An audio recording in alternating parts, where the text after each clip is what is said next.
Welcome to the Graybeard Chronicles podcast. Your hosts, Brian Halstead and Kevin Harkins, are two gray-bearded patriots who love God, their family and friends, and their country. The Graybeards are here to inspire, inform, and educate you on a myriad of topics they are passionate about. Brian and Kevin have a strong desire to share this with you to help you live your best life. Sit back and enjoy this amazing podcast as the Graybeards pass along the wisdom of the ages. Hello, everyone, and welcome to another episode of the Graybeard Chronicles. I'm Brian Halstead. And I'm Kevin Harkins. And Kevin, we're here to pass along some wisdom of the ages. What the heck does that mean? We're not perfect, but we do have gray beards. And that means we've got some significant life experience, some life lessons, and some perspectives that are worthy of passing along. Well, I think that sums it up nicely. Let's get to it. Kevin, what's going on, buddy? Welcome to another episode of We Don't Know What the Hell We're going to talk about tonight. Yeah, we do. This is going to be fun. I'm just joking. Fun. What is it when a musician goes up and just impromptu jamming, or there's some better word? Yeah, that's what we're doing, though. Right. We're doing some impromptu jamming. Had a little unfortunate scheduling snafu tonight. Had a great guest on the line, and we're just going to have to redo that one. But yes, we always have things to talk about. So Kevin quickly pulled something out of his pocket, and figuratively, it wasn't a literal thing. But that's good. Yeah, we got something we're going to talk about. But it could be a brief podcast tonight. But we'll see. But it might not be. Neither one of us are all that short-winded in a talking category, so I think we might be able to do something with this topic that you pulled out of thin air. Yes. You ready? You ready to hear what it is? It comes from two different sources, one recent and one in the past. I'm excited about it. All right, I am too. I think it's a cool topic, actually, and something that probably would have come up eventually for us to talk about. I think you're right. And so it all started probably, I'm going to say 10 years ago. I read a book about Leonardo da Vinci. And I remember one of the key concepts that never lost me, because you know how you can sometimes read a book, and if you don't take notes, and if you don't highlight, and if you don't go back and review, most times you forget almost everything you read. But there's a couple maybe kernels of truth or something that got through, and that's what happened with this. Yeah, and then you implement that into your thoughts and behaviors, and then it sticks, right? Correct. Yeah. Correct. And what I do remember from this book 10 years ago was his relentless curiosity. Fast forward to just this past weekend. I was at an event. Paul and I were celebrating her birthday, and we went to Asheville, North Carolina. And we had the opportunity to participate in a Leonardo da Vinci program presentation that was being put on, big deal. Nice. And to just make an intellectual walk through looking at the displays and the film and the video about his life and how remarkable he was. But the whole concept of curiosity came flooding back into my mind, and I thought that's a concept that we need to actually do a better job in our lives of really fostering, of really making part of it, and that is, I guess we could call it the power of curiosity. That comes through observation, and he was relentlessly, as I said, I don't know what you're giggling at. And no telling. Okay. He was curious about everything. And he wasn't just a painter. He wasn't just a sculptor. He didn't just paint Mona Lisa and The Last Supper and sculpted amazing things that are all over Italy, primarily, I think. But he was an inventor. He was a philosopher. He had so much interest in life and made such a contribution to mankind. And all of it came from the sort of the foundational element was his curiosity about the world. So I want to talk about that. I think it's a cool thing to talk about. And I was laughing again because it reminded me when you said the power of curiosity. I went back to the comment I made earlier in my mind. You don't have to be a George to be curious. And it took you a second to connect the dots on that, but Why don't you connect the dots? Because there's a whole bunch of people out there who don't know what you're talking who about. have clearly not been curious enough in their lives to read a book called Curious George. And I think there's a whole bunch of them. Maybe not just one, but Curious George does this and that. And yeah, man, I love those books. Yeah, they were fun, and They were we fun. might be dating ourselves a little bit. I don't know. Curious George might be dead or retired or something, but yeah, they were cool books. And it also reminds me of the the curiosity of children. Yeah. And the innocence of children, and the lack of filters of children, and all the goodness that children have that we somewhere along the lines either voluntarily give up or have it beaten out of us. And that's a little disturbing when you think about it. Now that you brought, I think they socially they learn to not do it anymore because of the negative feedback. Yeah, you say learn, I say have it beaten out of you, Yeah. because ultimately I think that's the same thing. Learn, it when you is. have enough negative feedback, you stop doing it. That's right. That's a verbal beating, anyways. Learn behavior. Well, Yeah, and anybody who has kids knows that they definitely go through a period of time where it is question after question after question after question. You go any kind of new environment that they're that's in. right. It's Favorite one word after of a 2-year-old, right? Why? Maybe, yeah. It's because that's a question that. Well, the funny thing is I've mentioned this before. We don't stop. We don't ever stop asking ourselves that question. We just do it, silently in Yeah. most cases. Yeah, the curiosity of a child, man.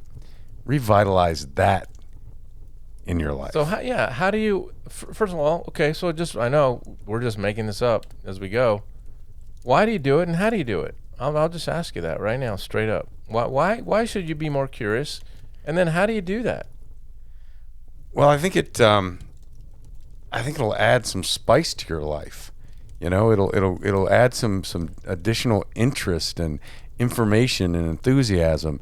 And I mean, there's no doubt people that are our age and even younger have things in their life that they wanted to do, and then life got in the way, and they haven't done it yet. It's not too late. Yeah. Go back and it's causing me to think about the welding conversation that we had. And I'm drawing an absolute freaking blank. I see his face, but I'm drawing an absolute blank on his name right now. The mortgage guy that we were talking about chainsaws and guns and welding. I don't remember Casey his name. Knowles. That's There what we it go. is. There it is. Okay. Yeah, when Casey was talking about welding, and I said, I've always been interested in it. I've tried to do it some, and that's still something I want to pursue. So I'm gonna reignite the curiosity there and go do something about that. I think it makes you a better person when you go through that exercise. This whole conversation reminds me of two things that I have said many times in my life that are endlessly curious to me. And it's physics, and I can understand the physical principles behind it, but it's amazing that planes can fly and ships can float. That is amazing to me, because planes and ships are literally hundreds of thousands of tons of steel. Right. And one lifts up and flies through the air like a bird, only better. And a ship, you put all this thing and it floats.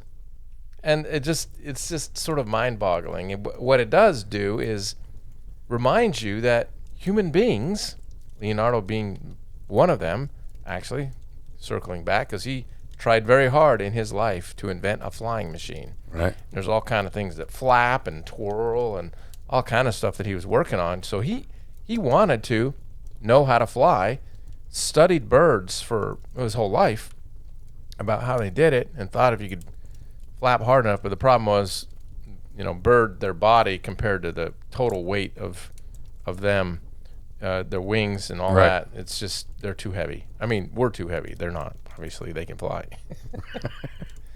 But anyway, human beings had the thought, how do I make a ship that is sturdy and strong, can withstand sea states and wars and rust and wind and waves and hail. Make it out of steel or wood, either one. Start out wood. It's the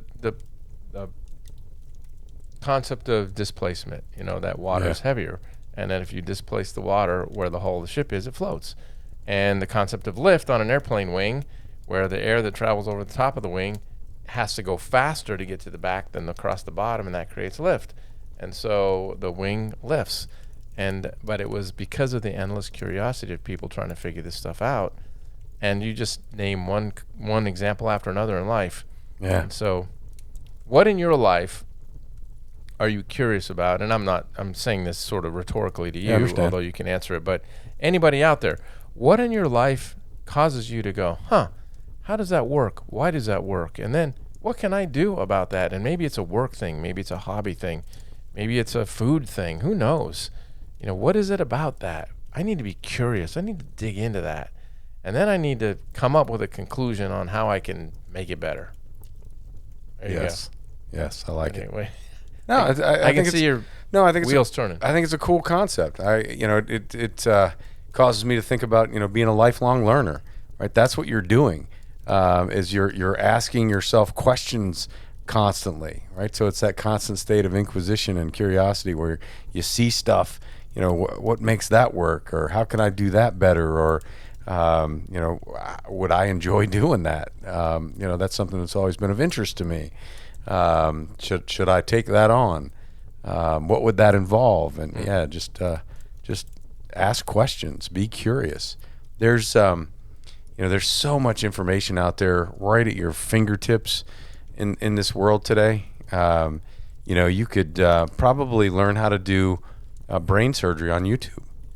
Now, I wouldn't recommend it from either perspective, the doctor or the patient. Yep, right. But you could certainly probably figure out how to do that on or at least rudimentary part of it on YouTube, because you can find out how to do anything on YouTube. And it's amazing to me, and I appreciate these people on YouTube that take the time to create that video tutorial on how to do stuff. Right. Because there's some valuable things out there, like for example, I had an electrical problem in my vehicle, and I've used YouTube, and somebody had the same experience and had a solution for it. Boom, no problem. There's been a lot of things like that. Right. That you can find. I think I've even heard you talk about YouTube and how you'll get lost on there. Oh, absolutely. And just spend time learning new stuff. And it's a cool resource, but it can certainly help fulfill some of the curiosity that you may have about doing stuff. So here's an actual example I'll just throw out. I thought of while you were talking.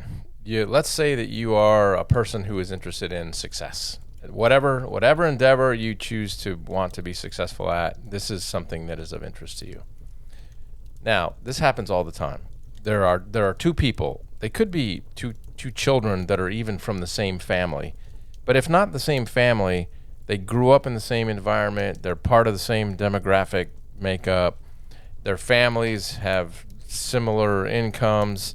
They live in the same neighborhood. They go to the same schools. They participate in the same types of things that the children do in their neighborhoods.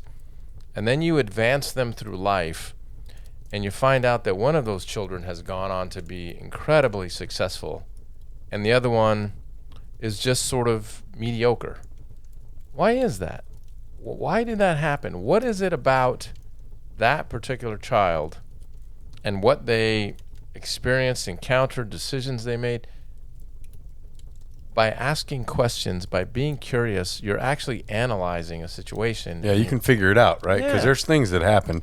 And it was probably early on. It's probably conversations that were had in the house.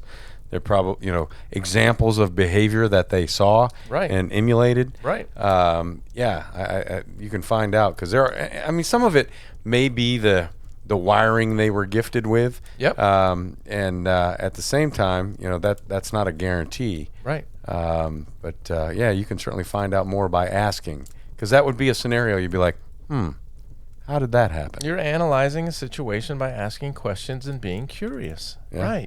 Right. And then you're taking that, replay the tape. Didn't I say that last week, or am I dreaming that? Didn't? We did have a conversation about you dating yourself with tape. replay the Video tape, find tape. out, learn the lesson from what happened. Okay, here's another great example. All right, this is something for people to be curious about. I'm digging your enthusiasm here, man. You're maybe not, or maybe only for a few more seconds. All right, so I was watching the Tampa Bay Buccaneers play the Dallas Cowboys last night. Opening weekend, first Sunday night game. Tom Brady's on the field. Looked amazing. 45 years old, the oldest player to step on a football field in the NFL in history now. He's broke that record. He had every other record. Maybe that's what he wanted to do. Now he's done. I don't think so. I think he's going for it. But the thing that was, here's the thing that was a truism. There were players on the field starting for both teams who were not even born yet when he won his first Super Bowl. Think about that. That's pretty wild to think about. That really is. That is. He's a stud, man. No doubt. And so the question is, curious. Be curious. What is it that he's doing? I don't know. He's not gifted he's a genetically altered species that did not originate on planet Earth. He's not. That's what I'm saying. He's not. You find out he lives a disciplined life. He's made the decisions that he wanted to make in order to be able to continue to do this. Yeah. And it didn't happen by accident. And he's not some special thing. No, but I'm sure at the same time that he's got some good genetics that gave him a good start, right? Yeah. I mean, that has a lot to do with it. I don't think it has as much as you think it does.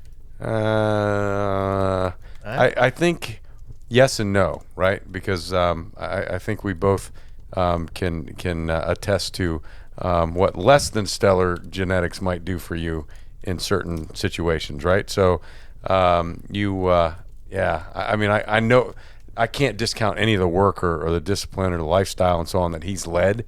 And at the same time, I think he had a good foundation to build upon. Oh, yeah.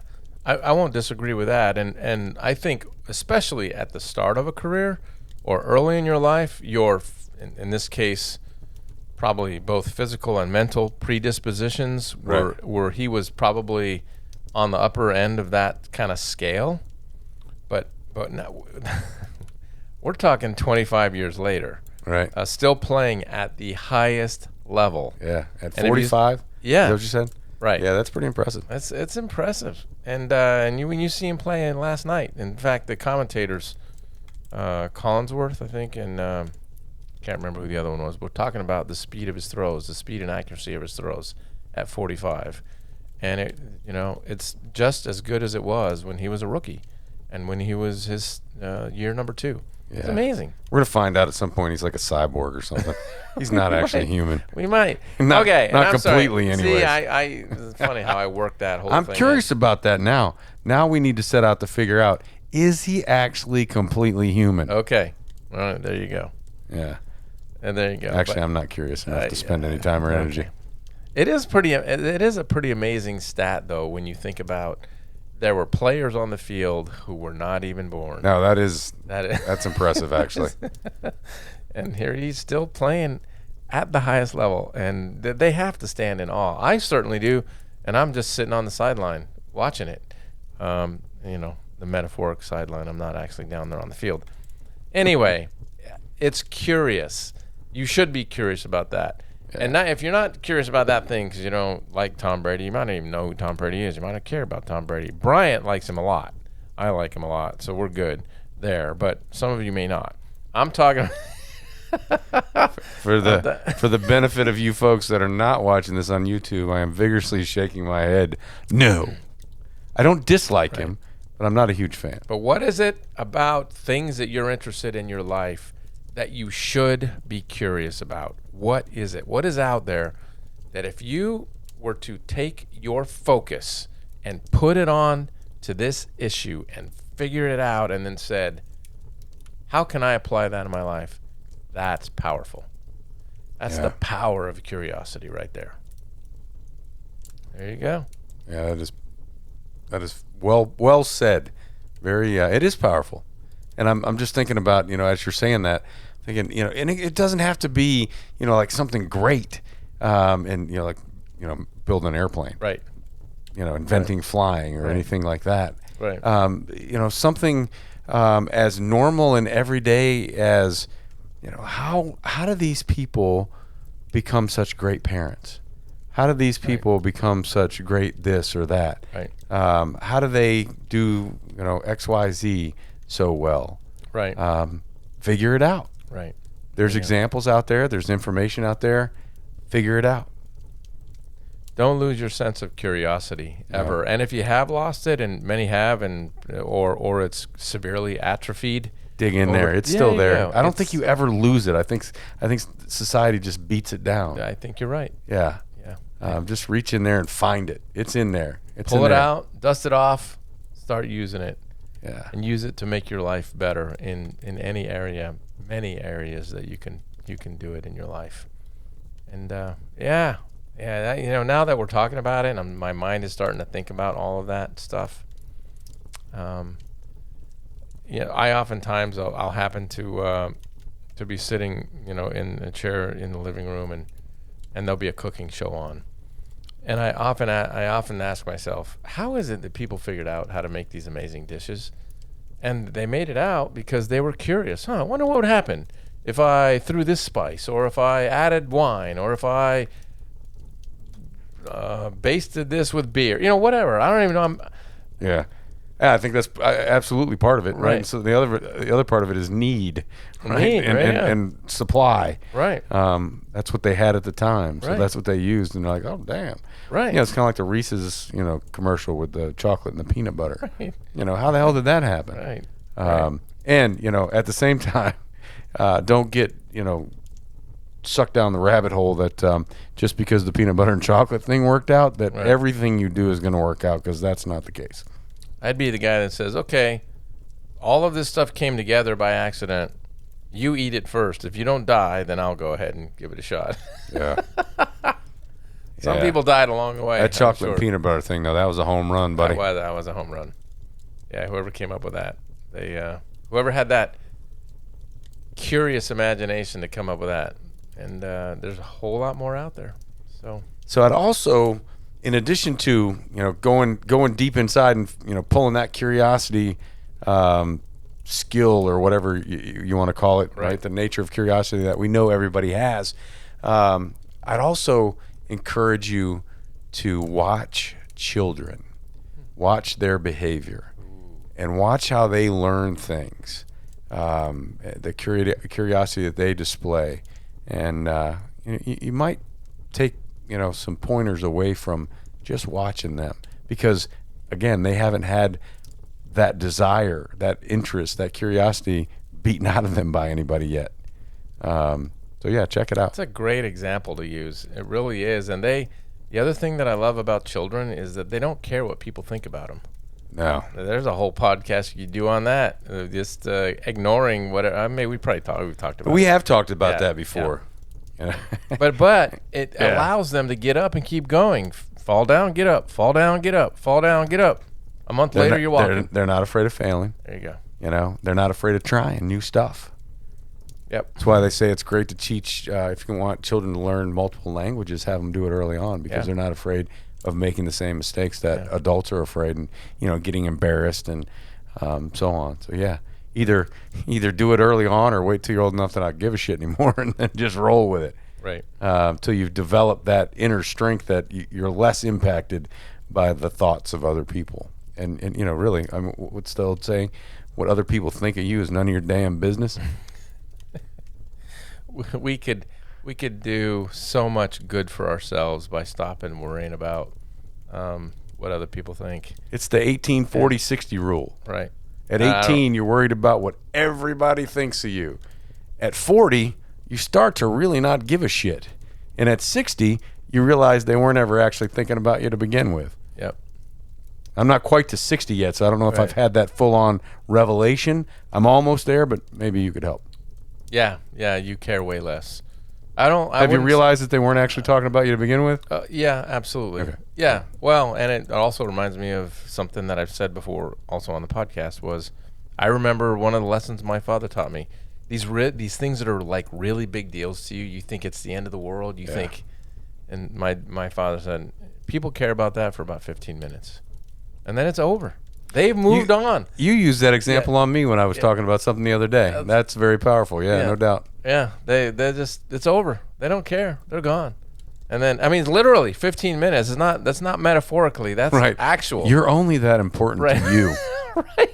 Right. Nobody else gives a shit. Right. They'll go home and they'll talk about it with their wife or husband for a second, and then it'll be gone. Yeah. Then it's over. If it makes it that far. If it makes it that far. Right. That's cool. Anyway, I love the idea of being curious, and the fact that we're talking about it makes me want to, from this moment on, just sort of, again, like you said, pull it out, dust it off, and yeah. Use it to our advantage. You want to go to a welding class with me? You want to learn how to weld? I really, no. You don't have any desire to do that? I don't. For some reason, that one just doesn't get me. Okay. No. All right, fair. Yeah. It's all good. You go. You do that, man. All right. And I'll be curious about why that's of interest to you, and I'll enjoy that. Reminds me of a story I saw the other day. Is this company was advertising for a welder. They needed a welder, right? And it said $15 to $30 an hour. So this guy goes in to apply for a job, and they sit him down and they have him. They give him the material that they need to do a couple of test welds, right? So this guy does 2 welds. The first one up top, not all that pretty. Okay. Not something you'd really want somebody doing, right? And then he does the next weld, and it is absolutely beautiful. Okay. I mean, the thing just flows. The lines are exactly the way they're supposed to be. And the folks that are doing the testing, they pull him off to the side, and they said, what is up with this, right? This is absolutely incredible. This weld is awesome. What happened here? The guy just looks at him and says, well, that first one, that's the $15 an hour weld. That second one's the $30 an hour weld. There you go. Right? There you go. You got to be careful what you put out there, because you might just get that. You know what I'd say? That's a seriously talented welder who can do that. So, well done. Yeah. Yeah. All right. Well, thanks for pulling this topic out of thin air. You're welcome. And giving us something to talk about. And I really wasn't worried about it, because there's lots of good things to talk about. Lots of good things. And I've got another one that was ready to go. I just don't want to launch it yet, because I want to get the guy that I got this information from, or saw a recent video that he did, and I really want to get him on here as a guest, because I think he'd be a great guest. Okay. So be curious, put some folks. good energy towards that. Yeah, be curious. Be curious. Be curious about who this guy is I'm talking about. Get out there, and I haven't given you enough information to figure out who it is. You're right. Yet. All right. Thank you Bryant. again. Yeah. I'm going to reach over here and hit this button. Do it. And then say something like this. Are you curious what I'm going to say? No. No matter who you are, where you are, what you're doing, make sure between this podcast and the next, you take time to enjoy the ride. Thank you for listening to this episode of the Graybeard Chronicles. Please subscribe so you'll receive notification when new episodes are available. To learn more about the Graybeards, visit their website, graybeardchronicles.com.